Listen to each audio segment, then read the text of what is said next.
আসসালামু আলাইকুম প্রিয় শিক্ষার্থী, আশা করি আল্লাহ তাআলার অসীম রহমতে ভালো আছেন। আলহামদুলিল্লাহ, আমিও ভালো আছি। আজকে আলোচনা করব বাংলাদেশ উন্মুক্ত বিশ্ববিদ্যালয়ের এইচএসসি পরীক্ষার সময়সূচি নিয়ে। এখানে শিক্ষার্থী আপনারা দেখতে পাচ্ছেন 4/7/2025 অর্থাৎ জুলাই মাসের 4 তারিখ থেকে বাংলাদেশ উন্মুক্ত বিশ্ববিদ্যালয়ে এইচএসসি প্রথম এবং দ্বিতীয় বর্ষের পরীক্ষা অনুষ্ঠিত হবে। সেই পরীক্ষা আপনারা দেখতে পাচ্ছেন সকাল 9টা থেকে 12টা পর্যন্ত প্রথম বর্ষের পরীক্ষা, আর বিকাল 2টা থেকে 5টা পর্যন্ত হলো দ্বিতীয় বর্ষের পরীক্ষা। এখানে আপনাদের যে বিষয়গুলো, এগুলো আপনারা আপনাদের রেজিস্ট্রেশন করেছেন যে সেই ফটোকপিটা যে আপনাদের কাছে আছে সেটার সাথে মিলিয়ে তারপরে আপনারা পড়াশোনা শুরু করবেন। এখানে আপনারা কে কোন সাবজেক্ট নিয়েছেন সেটা আপনারাই ভালো বলতে পারবেন। আপনারা দেখতে পাচ্ছেন এখানে 4/7/2025 শুক্রবার বাংলা প্রথম পত্র, ওই দিন বিকাল বাংলা দ্বিতীয় পত্র। 7/4/2025 শুক্রবার ইংরেজি প্রথম পত্র সকালবেলায়, বিকালে ইংরেজি দ্বিতীয় পত্র। 18/7/2025 শুক্রবার তথ্য যোগাযোগ প্রযুক্তি, এখানে আপনি দেখতে পাচ্ছেন সকালে পরীক্ষা হবে। 25/7/2025 শুক্রবার পৌরনীতি প্রথম পত্র, পদার্থবিজ্ঞান প্রথম পত্র, ব্যবসায় সংগঠন ও ব্যবস্থাপনা প্রথম পত্র, পৌরনীতি দ্বিতীয় পত্র, পদার্থবিজ্ঞান দ্বিতীয় পত্র, ব্যবসায় সংগঠন ও ব্যবস্থাপনা দ্বিতীয় পত্র। 26/7/2025 শনিবারে আপনারা দেখতে পাচ্ছেন এখানে আমাদের ব্যবহারিক যে সাবজেক্টগুলো সাধারণত নেওয়া হয় সেই সাবজেক্টগুলো পরীক্ষা অনুষ্ঠিত হবে। ভূগোল, গার্হস্থ্য বিজ্ঞান, কৃষি শিক্ষা প্রথম ও দ্বিতীয় পত্র সকাল বিকাল মিলিয়ে। 1/8/2025 শুক্রবার সমাজবিজ্ঞান প্রথম পত্র, যুক্তিবিদ্যা প্রথম পত্র, সমাজকর্ম প্রথম পত্র, রসায়ন প্রথম পত্র, হিসাব বিজ্ঞান প্রথম পত্র। আপনি দেখতে পাচ্ছেন এখানে 5টা সাবজেক্ট, সকালবেলা প্রথম পত্রগুলো আর বিকালবেলা দ্বিতীয় পত্র। 2/8/2025 শনিবার আপনি দেখতে পাচ্ছেন অর্থনীতি, জীববিজ্ঞান, উৎপাদন ব্যবস্থাপনা, বিপণন প্রথম পত্র, বিকালে দ্বিতীয় পত্র সাবজেক্টগুলো। 8/8/2025 ইতিহাস প্রথম পত্র, ইসলামের ইতিহাস ও সংস্কৃতি প্রথম পত্র, ইসলাম শিক্ষা প্রথম পত্র, উচ্চতর গণিত, ফিনান্স, ব্যাংকিং ও বিমা প্রথম পত্র।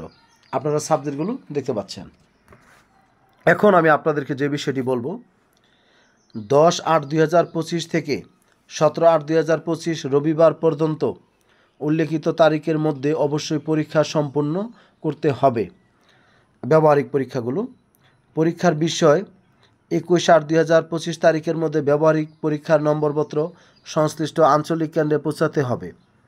এখন শিক্ষার্থী, আমাদের পরীক্ষার হলে যা যা করতে হবে এই বিষয়গুলো আমি আপনাদের সাথে কথা বলবো। পরীক্ষা শুরুর 30 মিনিট পূর্বে অবশ্যই পরীক্ষার্থীদেরকে পরীক্ষার কক্ষে আসন গ্রহণ করতে হবে। মূল আইডি কার্ড, আপনাদের বাংলাদেশ উন্মুক্ত বিশ্ববিদ্যালয় থেকে যে আইডি কার্ড দিয়েছে, আইডি কার্ড ব্যতীত কোনো শিক্ষার্থী পরীক্ষা অংশগ্রহণ করতে পারবে না।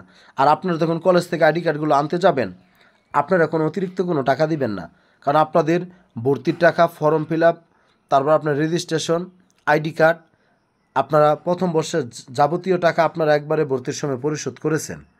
এই বিষয়টা আপনারা খেয়াল করবেন। আবার সেকেন্ড ইয়ারে যখন আপনারা রেজিস্ট্রেশন করবেন তখন দ্বিতীয় বর্ষের সব টাকা পরিশোধ হয়ে যাবে। পরীক্ষার কেন্দ্রে পরীক্ষা চলাকালীন শিক্ষার্থীদের মোবাইল ফোন, ব্যাগ বা কোনো ইলেকট্রনিক ডিভাইস সাথে রাখা বা ব্যবহার সম্পূর্ণ নিষিদ্ধ। পরীক্ষা শুরুর 1 ঘন্টার মধ্যে পরীক্ষার কক্ষ ত্যাগ করা যাবে না। ডেনেবো রেজিস্ট্রেশন মেয়াদ 3 বছর হওয়ায় 18 ব্যাচের শিক্ষার্থীরা প্রথম সুযোগ পাবেন। যারা 17 ব্যাচের আপনারা সেকেন্ড টাইম সুযোগ পাবেন, আর 15 ব্যাচের শিক্ষার্থীরা সর্বশেষ সুযোগ পাবেন। ডেনেবো মানে কি? বাংলাদেশ উন্মুক্ত বিশ্ববিদ্যালয়ে প্রত্যেকটা প্রোগ্রামের এসএসসি, এসএসসি, বিএ, বিএসএস আপনার নির্দিষ্ট একটা সময়সীমা থাকে, যে 5 বছর পর্যন্ত রেজিস্ট্রেশনের সময়সীমা, তারপরে সেটা থাকে না। সেই জন্য শিক্ষার্থী, তারপরে যদি কোনো শিক্ষার্থী যদি 70% কোর্স যদি সম্পূর্ণ থাকে, তাহলে ওই শিক্ষার্থী আর ডেনেবো সিস্টেমে আপনার 3 বার পরীক্ষা দেওয়ার সুযোগ পাবে। আপনার রেজিস্ট্রেশনের মেয়াদ 5 বছর চলে গেছে, কিন্তু আপনি পরীক্ষা পাশ করতে পারেননি, কোনো সাবজেক্ট আপনার ফেল আছে, সেই ক্ষেত্রে আপনি 3 বার সময় পাবেন। সেই সূত্র ধরে 18 ব্যাচের হলো প্রথম সুযোগ, 17 ব্যাচের দ্বিতীয়বার সুযোগ, আর 15 ব্যাচের তৃতীয়বার সুযোগ কার তাহলে 16 বেসে ইন্টার হয়নি, কারণ হলো যখন নতুন কারিকুলাম করা হয়েছে আপনার 15 বেসটাই আর 16 বেসটা দুইটাকে একত্রে করা হয়েছিল। প্রথমে বহু নির্বাচনী, পরে সৃজনশীল বা রচনামূলক পরীক্ষা অনুষ্ঠিত হবে। লিথু কোডযুক্ত উত্তরপত্রে পরীক্ষার্থীকে প্রোগ্রাম কোড, আইডি নম্বর, বিষয় কোড নির্ভুলভাবে ইংরেজিতে লিখে বৃত্ত ভরাট করতে হবে। কোনো অবস্থাতেই উত্তরপত্র বাস করা যাবে না। এই বিষয়টা আমি আপনাদেরকে স্পষ্ট করি। অনেক সময় আপনারা পরীক্ষা দেন, পরীক্ষা দেওয়ার পরে পিআর আসে, আরপি আসে। এগুলো কেন আসে? আমরা প্রোগ্রাম কোড 11 লিখবো এসএসসি প্রোগ্রামের। আমি আপনাদের অবশ্যই ভিডিও দিব কীভাবে আপনারা কার্যক্রমটি আপনারা করবেন। আপনার যদি আইডি নম্বর, বিষয় কোড আর প্রোগ্রাম কোড এগুলো যদি ভালোভাবে যদি না লিখেন, সেই ক্ষেত্রে আপনার রেজাল্ট নাও আসতে পারে। সেই জন্য এই কাজটা আমাদের আগে ভালোভাবে করতে হবে। পরীক্ষা বিরতিহীনভাবে প্রশ্নপত্রে বর্ণিত সময় অনুযায়ী চলবে। এমসিকিউ এবং সিকিউ উভয় অংশের পরীক্ষার মধ্যে কোনো বিরতি থাকবে না। প্রশ্নপত্রের উল্লেখিত সময় অনুযায়ী পরীক্ষা অনুষ্ঠিত হবে। সকাল 9টা থেকে অনুষ্ঠেয় পরীক্ষার ক্ষেত্রে 8:45-এ অলিখিত উত্তরপত্র বহু নির্বাচনী শীট বিতরণ করা হবে। আপনাকে উত্তরপত্রের শীটগুলো দেওয়া হবে যাতে করে আপনি এগুলো রেডি করতে পারেন। 9টায় বহু নির্বাচনী প্রশ্ন দিবে, তারপর উত্তর লেখা বৃত্ত ভরাট করা শুরু করবেন।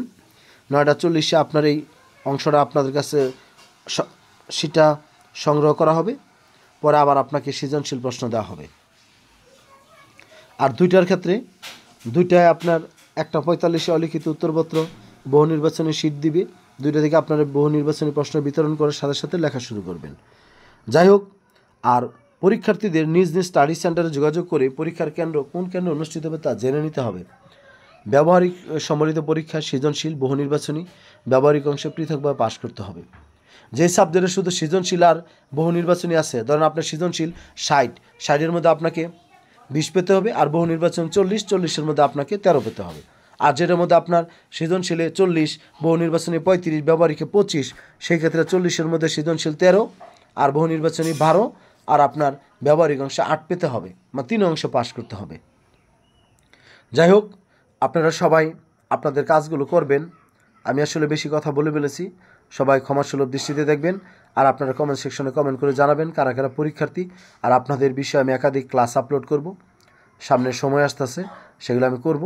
আর কারো যদি কোনো সাজেশন বা কোনো পরামর্শ প্রয়োজন হয়, আপনারা 016-0978-1125 এই হোয়াটসঅ্যাপ নাম্বারে যোগাযোগ করবেন।